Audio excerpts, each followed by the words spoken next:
My name is Jennifer Kaur. I'm the Executive Director of the Tennessee Historical Society, and my colleague Nikki Ward is here with me today. She's our Director of Membership and Programs, so if you are not a member, you'll want to see her if you want to join or if you have any questions about your membership. She also has available some back issues of the quarterly if you find yourself needing one of those. So today, with Session 2 of Tennessee 101, we are pleased to welcome back to the podium Dr. Carole Bucy. Dr. Bucy recently retired from Volunteer State Community College, where she was with the History Department. She has since been named Distinguished University Professor at Cumberland University. She's also the Davidson County Historian, and she's a frequent lecturer on Tennessee topics and women's history across the state of Tennessee. And so if you'll join me in welcoming Dr. Bucy back to the podium.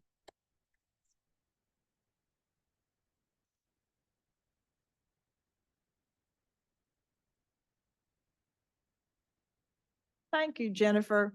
I'm delighted. Always enjoy the prep when I get going on one of these classes. And so I've had a good bit of fun kind of going back in some of my interest in Franklin and Eleanor Roosevelt in order to put this PowerPoint together.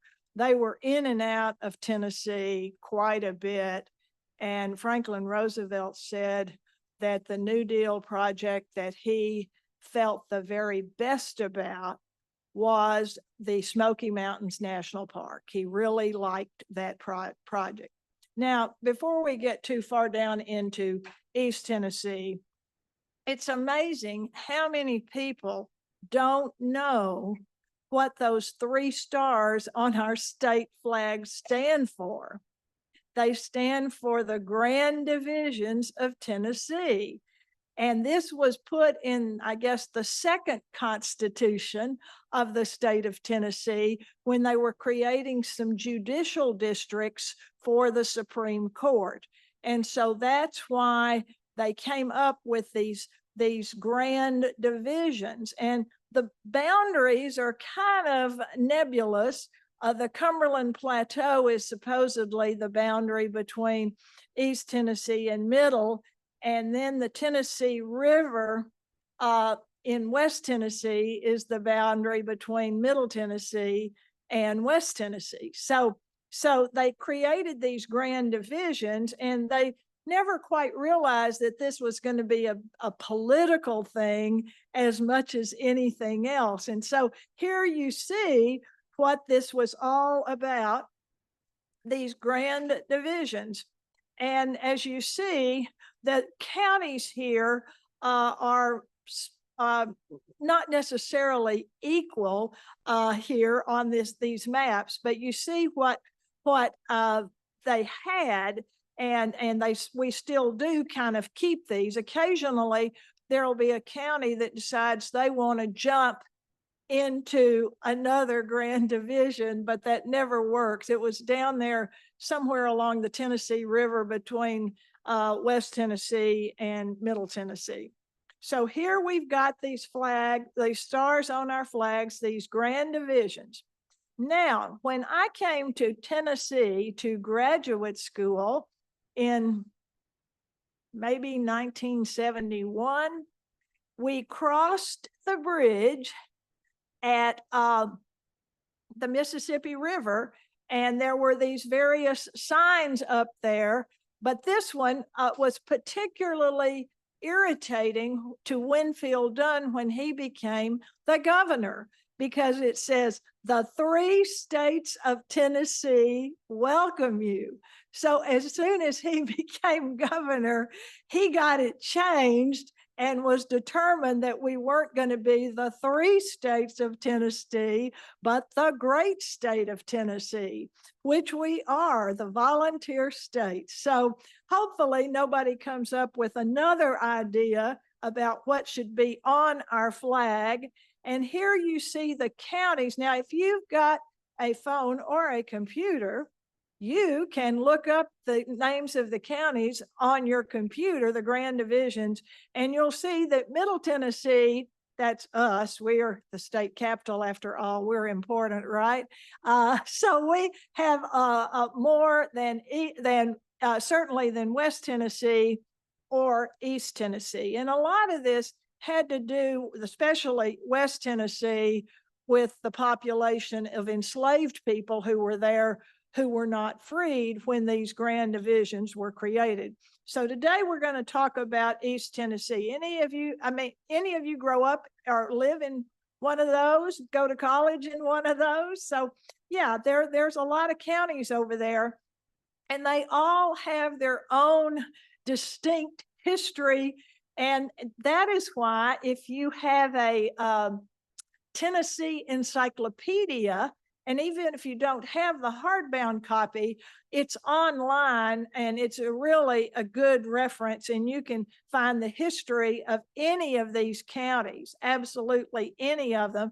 And sometimes I feel like some of them might need to be a little updated, but nonetheless, all the counties are in the county, the Tennessee Encyclopedia. And that was a grand, big project when Van West decided that we needed this encyclopedia, and he recruited a bunch of people to write for it.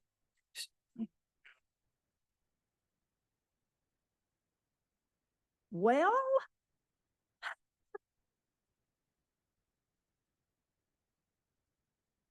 my map is wrong.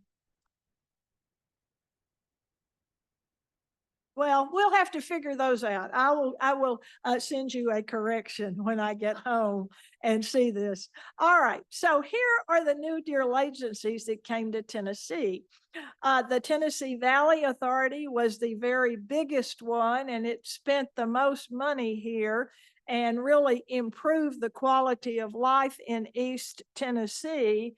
And one of the things, this was an all-encompassing program in a way, because this was the President Roosevelt and his staff really believed that some of the poorest parts of the country were in what we call Appalachia. And so all of that is to say that they decided they were going to put this Tennessee Valley Authority here in the state of Tennessee, and the headquarters are in Knoxville, and it's been a really successful thing. Now, when this got going, Gallatin up in Sumner County here in Middle Tennessee, well, they said if they can have the Tennessee Valley Authority, then we should have the Cumberland, or no, they wanted to be part of the Tennessee Valley Authority. And that was quickly put to bed, because it sits on the Cumberland River, and the Cumberland is not a tributary of the Tennessee River. They never cross, although a lot of people think they do. The Tennessee River started up in East Tennessee when the Holston and French Broad came together to create the Tennessee River. And where the junction is I think in Knox County. Ray and I tried to find it, and we were in an industrial thing. I was afraid we were going to get shot, but nonetheless, we never did find where those two came together. The Cumberland River starts in eastern Kentucky, and both of them make a loop. The Tennessee River is a much bigger loop because it goes down through the Muscle Shoals in northern Alabama, and then comes up again in west East Tennessee down around Shiloh. It comes up and then goes on up to Kentucky and then to the Ohio River. The Cumberland River never crosses the Tennessee, but both of them feed into the Ohio River. So the thing that people don't always quite understand is that we are in the Cumberland River Valley, the Ohio River Valley, and the Mississippi River Valley. So that we've got three valleys to deal with, and the same is true of the Tennessee River. It's in the same three things. So here you've got the Tennessee Valley Authority, and if anything improve the quality of life of these people, in Appalachia, it was really this whole thing, because not only did they start putting dams on the river, the dam building provided jobs. And then you have to have the Civilian Conservation Corps, and they go out and plant trees, and then they create trails in the state park. So they were pretty active there. And you see Public Works does the heavy work of the building of the dams and whatnot. And with each dam came a community. There were houses for the people who were going to be working on the dams. There was a lot of activity associated with the building of these dams and then getting the water going. Now, another agency of the New Deal that really had a kind of a negative effect on some farmers in West Tennessee was the Agricultural Adjustment Act. Now, the idea here behind this was they thought it was a good idea to have farmers limit the amount of, let's just say, cotton, which was the biggest crop in West Tennessee for a long time. And we would limit the amount of cotton that could be produced. And then what would that do to the price? If there is less, the price is going up. So then the farmers really kind of got a little bit out of shape about this, because they felt like they were getting the short end of the stick here, because they were going to still get the same amount of money but produce less. And so they felt like when the price went up, that they should produce more, which was a total contradiction and quite a messy thing for the farmers. So then here comes the Civil Works Administration, and I always kind of get that confused with the Public Works Administration, but there's a lot going on here in Tennessee. And the reason that Tennessee is getting all of these New Deal programs here in every Grand Division was because we had a really active congressional delegation. And the people in the House of Representatives in Washington and the United States Senate, they were doing everything they could to get every penny squeezed out of the New Deal and brought to Tennessee. But there are a lot of people here in Tennessee whose grandparents or great-grandparents worked for one of these agencies. Did any of you ever know George Moorhead? He had a tree service. Yeah. Yes, he had a tree service, and he was a client of my husband's law office. And so we were invited out there for dinner one night, and his daughter was here, and they were getting ready to go to Florida. And so George wanted to tell me about his participation in the New Deal and what he did, because he went out and cut trees and did forestry work during the New Deal for some of these agencies. And he wrote his own little biography, By George, I think is the name of it, but he gave us a copy of it before we left that night. And it was one of the evenings I will always treasure, because he and his daughter were going to go to Florida the next day. And we had a lovely dinner. We had a lovely conversation. And the next day, 2 days later, we were there on Friday, and on Sunday, his daughter sent us an email and said, "A window once closed can never be open. George died at home before getting off to Florida."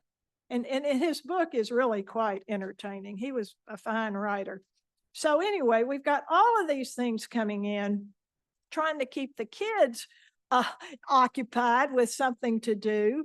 And then the editorial cartoonist went to town with FDR. And so here you got all of these bottles of remedies there for Uncle Sam. And FDR is going to try to be the one to cure the patients here. And so here we see another cartoon that FDR is pretty happy about the WPA, the AAA, and the TVA. So there are lots and lots of editorial cartoons. Have any of you, I'm sure some of you have been up to Hyde Park, New York, to his museum and the house. And it really is quite an interesting place to visit. And it's just a straight train ride up from New York City if you ever want to go there. So they began building things in Tennessee in a variety of ways. And one was state office buildings and county courthouses and other municipal buildings. So there were lots of these all over the state. And like I said, the squeaky wheel gets the oil. And so people who lobbied for these got them. And then you got the post offices and the federal offices, the federal courthouse.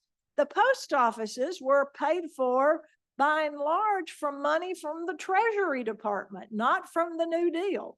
So I never did quite understand what the difference was, but nonetheless, they were building things, and we've got a lot of things here in Nashville, which we'll talk about in 2 weeks from now, of things that they built here. They built schools, they built bridges, they built everything you could imagine, and they built houses. And they were looking for places where people needed housing. And so this became one of their big projects. And they built parks, they made trails, and the dams provided electricity for the poorest part of the state and lots of other people. So here in East Tennessee, here is the Chattanooga, the Hamilton County Courthouse in Chattanooga. And generally now, these older courthouses are getting enormous annexes that are very modern, and they don't always fit together too well. But that is the Hamilton County Courthouse. There is the town hall in Jonesboro for Washington County. And to me, it really is quite a lovely building. And then you've got the jail in Hamlin County in Morristown. Looks pretty big jail to me. And then you've got teachers who are working with children, just trying to keep them healthy, because they are started these nutrition programs for these very, very hungry children. And as you see, they're lined up waiting to get their food.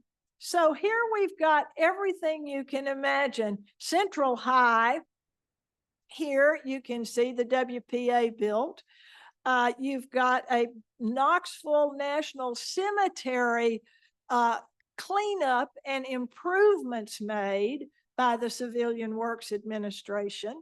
And I've been there, it's really quite lovely. And that monument that you don't quite see the top of is really quite nice. They built bridges over creeks and streams that were often out of control. They built an airport in Knoxville, at least got it started there. And they built the headquarters for the TVA, which I think now, I haven't been to Knoxville lately, but I think it's condos. Anybody know that? Yeah, it is. But anyway, that's what it was. It was the TVA headquarters, but now they've got a fancier building. All right, Civilian Conservation Corps sign in the Bledsoe State Forest. And, you know, even if you go over just to Montgomery Bell, there's a monument there to the CCC and a statue there. And they did a lot of the work on the trails at Montgomery Bell State Park, which is 45-minute drive. It's not that far from here.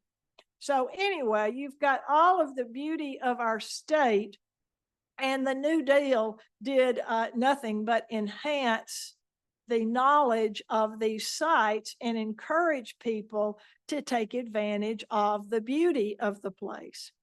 So Roosevelt decides that he is going to come to the Smoky Mountains. And this is the headquarters of the Asheville newspaper. Roosevelt dedicates Smoky Mountains Park to free people of America as the crowd cheers. So people, you know, when Franklin Roosevelt appeared, everybody went crazy. And, you know, he and Eleanor Roosevelt were here in town a couple of times. There's some pictures of them in town, but he was so proud of the Smoky Mountain National Park. He really thought it was something that the people should really enjoy having. And so here you see the Tennessee River Valley. And here you see, let me see if my part.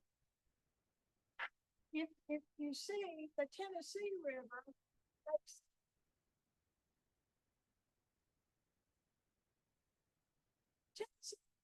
that big dip down into the Muscle Shoals. And Cumberland River never touches the Tennessee River.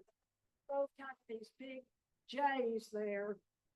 And again, you can see all of these things, well, not all of them, but some of them, but read the articles in the Tennessee Encyclopedia.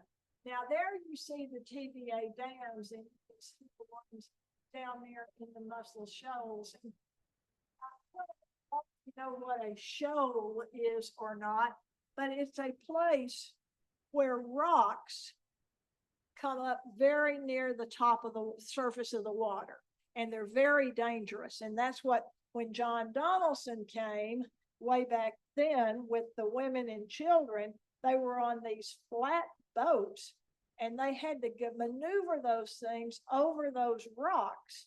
And then they were going downstream on the Tennessee River, but when they got to the Ohio River, they had to go upstream. Now, granted, it was only 10 or 12 miles, but these people were exhausted. They had been going for so long on these boats, and they had been attacked by Native American tribes down at the Nickajack area. And so when they got to the Ohio, at least one of John Donaldson's daughters said, we just can't go up that river. We can't. So they just took a left turn and went down the Ohio to the Mississippi, and then down into Mississippi, the state. And that's where they live. They did not want to take the risk of going any further. And so the way they got these flat boats up the Ohio, and then you got to go up the Cumberland. When you get to the mouth of the Cumberland, you got to go up it. They tied ropes to trees. Somebody would run the rope down the edge of the river and tie it to a tree, and then everybody, women and everybody, would pull the flatboat up to the tree. And then they did that all the way up here. And so, you know, James Robertson and the men who had come up through the hiking route through Kentucky, through the Cumberland Gap, and then down here to the spot Robertson had identified for a lovely settlement between two creeks. One was the Salt Creek, which runs into the Cumberland River under the Metro Courthouse, kind of. And the other is another Browns Creek, which is there's probably a quarter of a mile between them. I've been out in a boat 2 or 3 times to see these, and I'm pretty sure I know. Well, I went out with Metro Water Department one day, and they knew where everything was. So anyway, but they got to that, and the men had already been here. They had already kind of built a kind of a fort so people would have shelter there. And so then here they really felt that the women and children had gotten lost or gotten killed. And then here comes the Donaldson party straggling up the river. And, you know, I said to some of my college students once, I said, so what do you think that Charlotte Robertson said to James when she saw him for this grand reunion? And one of my female students said, James, when are we all going to learn how to read a map? So anyway, the rivers, I diverge from the topic at hand, which is the TVA. But now here are the dams on the TVA, on the Tennessee Valley Authority. And like I said, there are dams down in Alabama that are part of this whole thing. And here is a list of all the dams. And so you've got power producing dams, and then you have some that do not produce power, but these they produce electric power. And so that was good. And then here are the non-power producing dams that I think are really there for flood control and to keep the river kind of under control there. Now, all of this whole TVA system, it wasn't one of our congressmen or senators' ideas in the U.S. Congress. It was Nebraska's Senator George W. Norris. But this was his idea. He had a grand vision.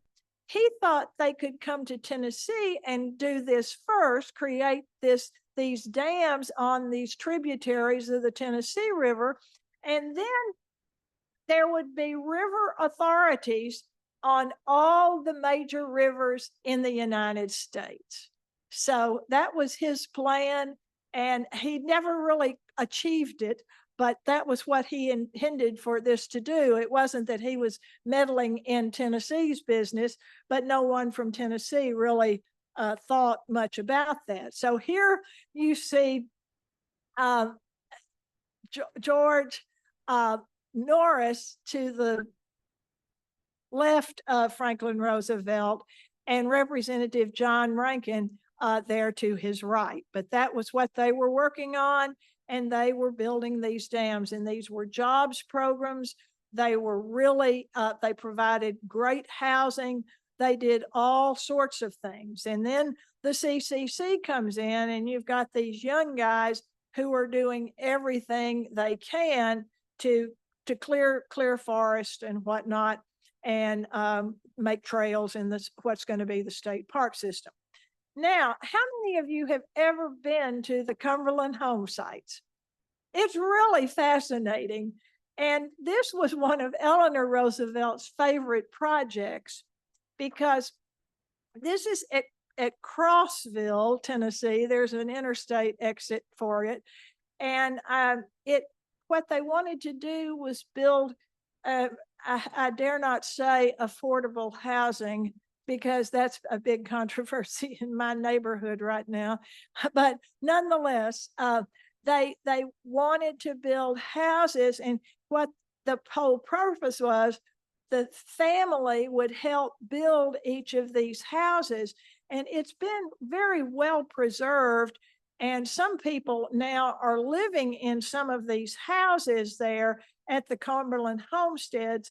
Eleanor Roosevelt loved this project because it was providing housing for people, and they were getting them built. And so the houses look kind of like that today, but people are buying them. They're not buying all of them because they want to keep some for historic purposes, but they're houses that generally have a sort of a second story, but they're stone houses because it's up there in the area where the stone is cut often. And so here you see Eleanor Roosevelt. Can you see her up there standing on that podium? She generally always has that hat on. I don't know who the other two gentlemen are on either side of her, but she really was a heroine to these people because she came and help them inaugurate, if you will, this building. And so, as you see, East Tennessee got its fair share of the New Deal money in Tennessee. And West Tennessee, you're going to see in 4 weeks, got the short end of the stick. And some people now are saying that it was related to race relations in West Tennessee, but I don't have anything to verify that was any excuse. But nonetheless, all of these programs helped East Tennessee. And I don't think there was a single county that was left out of getting something. Now, they did have to ask for it, but they certainly did get a lot of benefits. And if nothing else, it's a lot of people's self-esteem by having a job or having a house or being able to feed your children. And so they really, the New Deal really benefited East Tennessee. It was the poorest part of the country, at least for in many people's eyes. Knoxville certainly wasn't poor, but in the towns, Bristol and Elizabethton, they were not poor places, but there were a lot of poor people in that part of Tennessee. So in 2 weeks, we're going to take our own journey here in Nashville, electronically, that is, and see all the New Deal installations here. The arts came in, the art group of the New Deal came in and painted murals. The John Sevier building down there, kind of at the east-west side of the Capitol, has a nice mural that they did. There's there in the Metro Courthouse has some really nice things that came from the New Deal. And there's a lot of New Deal there are a lot of New Deal things here in Nashville, and we'll be talking about